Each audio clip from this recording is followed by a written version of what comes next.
Well, is there anything that you wouldn't be comfortable with? I have no idea what he's going to ask you.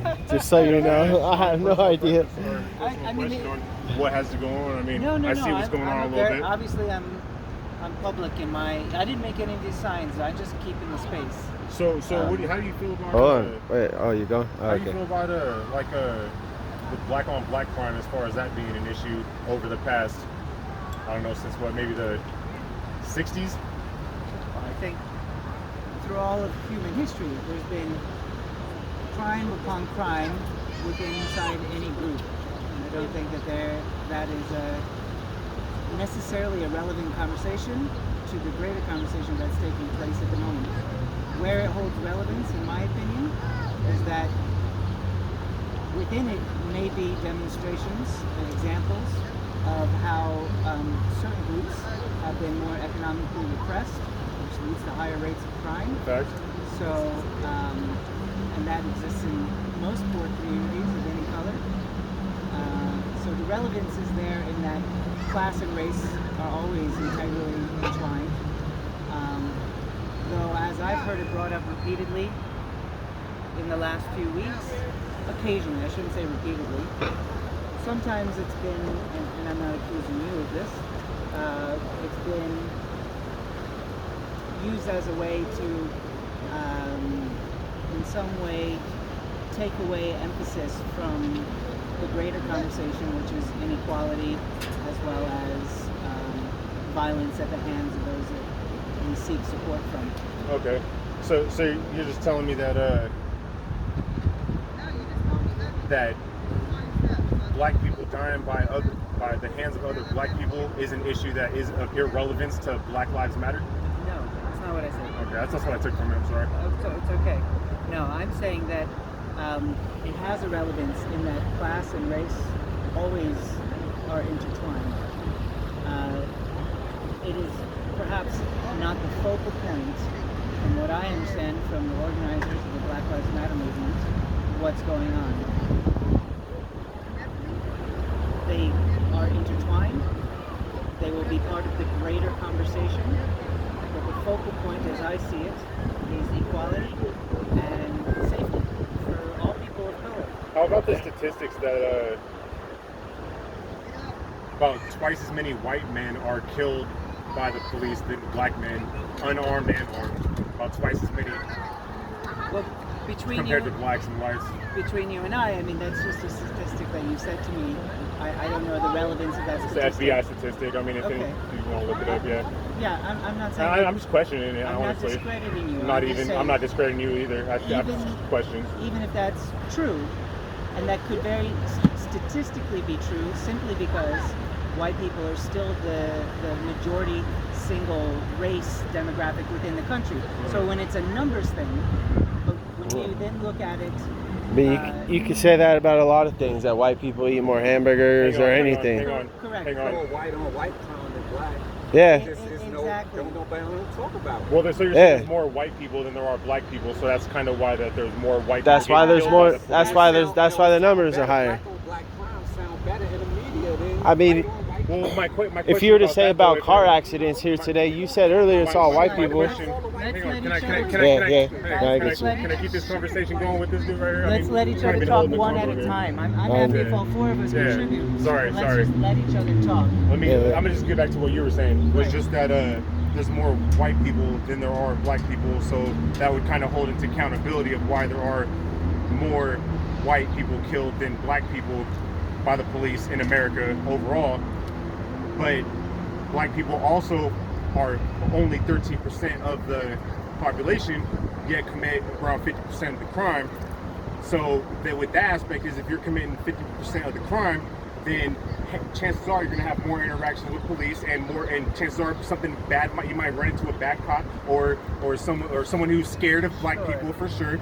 That exists. Maybe it's racist. You might run into that because you're out there more committing more crime. So, but there are many layers to what you just described there. Sure. First off, which crimes are persecuted? There's a lot of white-collar crime, which is predominantly done by affluent white people, that is not criminalized or persecuted. On paper, it's illegal, but it happens. Yeah, I think so- the war on drugs is really bad towards the black community for sure, and that's a Absolutely. big reason of why there's a large black Right. incarceration numbers. So starting I'm with not, Jim not Crow, there with, yeah.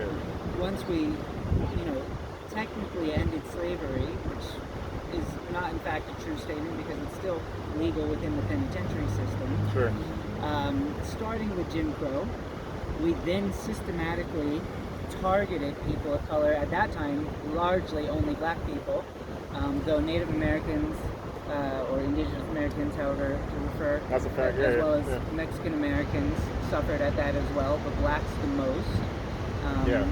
So we have, a 120-year system that has been saying your group is guilty of more things, while the same people saying that are committing crimes that go unchecked. So we have to look at all these conversations through multiple historical lenses and current lenses, Okay. instead of Yeah. just using the numbers sometimes, because we can use those numbers, you and I both know, we can use those numbers in any way to sort of justify or rationalize, but this is also a story of history and a story of historical oppression. That's what this is right now, is talking about history. Absolutely. We're not Well, talking about current situation in America, we're talking about historical situations in America. You But can't it- separate the two is what I'm saying. Okay. We Do you can't- think that it has gotten better from the historical times, let's say from the 60s, when Oh, sure. blacks were actually Republicans back Sure. then, like MLK was a Republican, Sure. and Malcolm X. My personal opinion, I think black conservatives these days are the Malcolm X's of this country right now. I mean, regarding Republicans and Democrats. No, I'm saying conservative, Right, or conservative. libertarians. Right. So those parties have also shifted a lot in the last 100 years. I wouldn't say the in conservative certain part. roles. Republicans, sure. I don't the Republican Party, Yeah, but okay. I think conservatism is just more of like a way of life. Right. You know what I'm saying? Right. I don't have much opinion whether people are conservative or liberal. I think there Yeah. are justifications personally for each person as to why they might look a certain way. Yeah. My greater issue is equality. We can talk about small government without having people systemically. Sorry, I kind of oppressed. digressed from what you were saying though. Was that do you think that it has gotten better from Yes. back in the time From to that- 2020? Let's say Absolutely. before these protests I and don't riots. think anybody disagrees with that. So what's the what do you feel at all that with what's going on, bringing all around this racial tension, is kind of taking us back a little bit, maybe to when there was really bad segregation, and like my great grandparents experienced segregation because they went through real racism. Right. I couldn't come up to you and talk like this Correct. and debate you on camera for the world to see without getting scrutinized for being colored and talking to a white man for Absolutely. maybe even questioning what you have to do. Absolutely. That was real racism and segregation. I think today, as a colored man, I'm pretty free in as far as what I want to do. I don't think I can do more or less than you can. You know what I'm saying? So there is police brutality across the board with police and civilians. Black people have been oppressed. Things have been getting better. I think we're looking at a lot of negative things here, and we're missing the positive about how things have gotten better. Where are the black people with LLCs owning businesses? We're breaking them down because we're letting these Antifa motherfuckers fucking come around beside us and act like they're for us too. Talking about we're gonna break these windows so you can go fucking loot and shit. I ain't for that shit, you know. So I just wanted to see kind of what your perspective was on it. As a free black man, I would thank you for letting me come up and do that with you, bro. Sure. So, But I just want to say that you asked Sure. some questions, but then you answered them. all right, yeah, sure. I mean, I'll let you talk. I mean, I'm not trying to dialogue. Right. Absolutely, I agree that it's gotten better. It would be. I've never heard anybody say that it hasn't gotten better. And this is, personally speaking, Black Lives Matter is an issue of equality, and it affects all forms of equality. Are you familiar with the term intersectionality?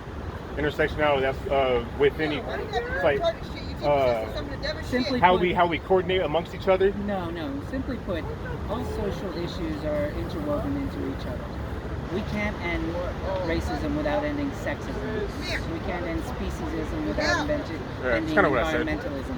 This is intersectionality. Yeah.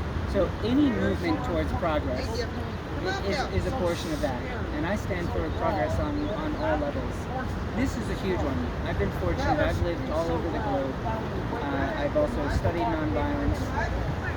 Unfortunately, the black population is the most prejudiced against the entire globe over. There are several reasons for that. In America? In America, as well as the entire globe. Where are they racist in America? Where are they racist? I mean, maybe like Virginia or like one of those rural countries, Racism states. There's racism everywhere, as well as all of us hold certain levels of Yeah, prejudice. I think there's bad people and good people who judge people for each other. Singling out, I think I just don't like personally as like I don't get offended by things. I don't. You know, I can have a conversation about anything, but for other people to tell me that I'm a victim, you know, I've had problems against me. There's a reason why I am the way I am or do the things. It's because I'm black. Is kind of what I'm hearing. If that's the way that you hear it and it offends you or upsets you, then I apologize. Not particularly. I just kind of question it. I'm not saying that you are a victim. I'm saying that we have unequal systems at play around the globe. We do. This is a movement that is trying to address some of those unequal systems.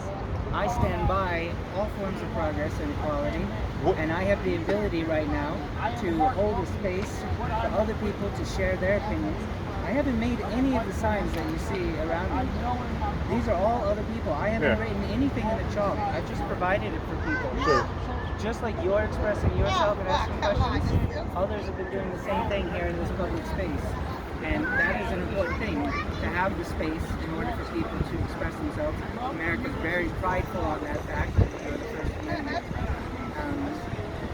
And I am not calling any individual a victim. I'm speaking out against systems.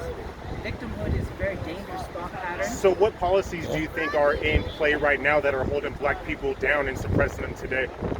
Oh, well, there's quite a few, and you could go and... Can I get a few of them? Write 2 dozen books on the subject. I'll take 2. I'll take 2. Well, a great book that I read about... Specific policies? Well, a book that I read that would address that is called White Rage. And it's more or less a history of racism post-Civil War. Fantastic book, and it points out quite a lot of what has happened since then and what is still happening. I mean, a very simple one would be unequal access to education and educational resources. This holds back the group that has access to them. And statistically speaking, black communities, Native American communities tend to have some of the least access to equal funding and equal resources. So what would be your answer to accessibility within ghetto communities and not so upscale, I guess, you know, first class, whatever classes are? I think there are a lot of complexities to that answer. I'm not a member of any city council or town hall. I do vote as a citizen. I believe that there are a number of economic reforms and restructurings that could be done. Like Trump's prison reform. I know he released a lot of prisoners. That's pretty good, right? A lot of black inmates that were kind of wrongfully, you know, weed charges, and weed's legal now. A lot of those people were getting released from prison because of That Trump. started in the Obama administration. I think more of that needs to be addressed, the penal system. No, I think more black people were incarcerated under the Obama administration in recent times. Next to, I'm not you know, saying- he's right over the Arnold Schwarzenegger as far as that I'm not goes. saying The more or states less. and presidents. I'm not saying more or less. I just said Look those numbers up. that began. Goes to